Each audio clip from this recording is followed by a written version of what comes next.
suis Willy Gérimont, vice-champion d'Europe de billard carambole. Mon geste parfait, le massé. Le but du carambole, du billard carambole, c'est comme le nom l'indique, avec sa bille, on doit caramboler les deux autres billes.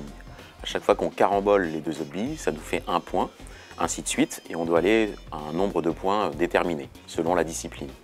Le massé, c'est l'addition en fait d'un effet latéral et d'une inclinaison qui permet de faire une courbe sur le billard.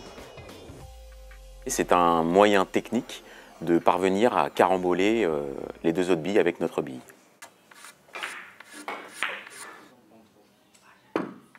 Plus on fait de la distance, plus il y a une petite part d'approximative. Et donc du coup, parfois on préfère, au lieu de faire une bande avant ou plusieurs bandes avant, on préfère contourner plus ou moins une bille tout en la touchant. D'accord ? Donc avec ma bille, ma première bille, la deuxième bille et la troisième bille, on essaie de toucher la deuxième bille et d'envelopper les billes.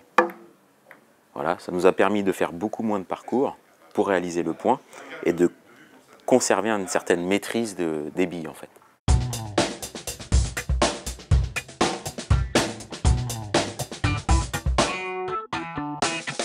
C'est un coup qui demande une exigence technique déjà de base sur d'autres points.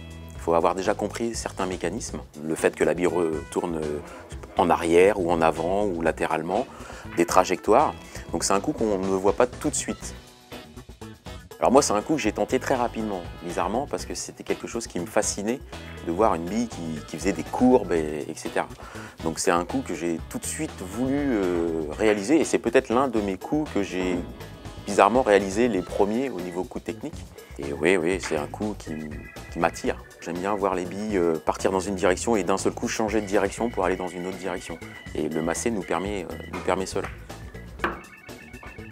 En fonction de la courbe qu'on veut réaliser, il faut déterminer une certaine inclinaison de canne de billard.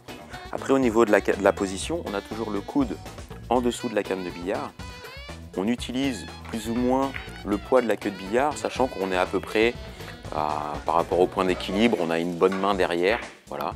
Le but, c'est d'avoir un geste un petit peu fermé pour avoir un petit peu d'accélération, parce qu'en fait, ce qui va créer une rotation, c'est l'effet qu'on va mettre et une certaine accélération qu'on va donner aussi, une certaine impulsion qu'on va donner à notre bille. On a toujours la canne de billard qui est en dessous de notre menton, ce qui nous permet de mieux visualiser avec nos yeux et notre œil directeur l'endroit où il faut viser. D'accord ? Et après, selon l'inclinaison, on va mettre de l'effet, on essaye de pincer un petit peu, et donc là on réalise du coup le massé. Alors le massé est souvent dans une situation où la situation est compliquée, et où on souhaite faire le point, alors, soit pour se replacer, pour avoir une position plus favorable, avant tout déjà pour faire le point, et c'est pour éviter de faire des grands parcours, plutôt faire des petits parcours, même si ça demande un geste technique. Là par exemple c'est une situation de massé que j'ai rencontré et qui m'a vraiment marqué lors d'un de mes titres de champion de France. Et là, je m'étais mis dans une position un petit peu délicate les coups précédents. Et donc là, l'option bande avant n'était pas retenue de ma part parce qu'il y avait un risque trop important de passer entre les billes. Donc la seule optique que j'ai vue à ce moment-là, c'était le massé. Massé très compliqué, mais je voyais que ça. Et donc là, c'était assez gratifiant parce que je l'ai réussi et le coup d'après, j'ai pu terminer la partie et être champion de France. Donc c'était vraiment un massé qui m'a marqué. Il faut vraiment que le massé soit dans le registre de l'efficacité. C'est-à-dire que quand on le tente, on est quasiment sûr de le réaliser et d'obtenir ce que l'on souhaite.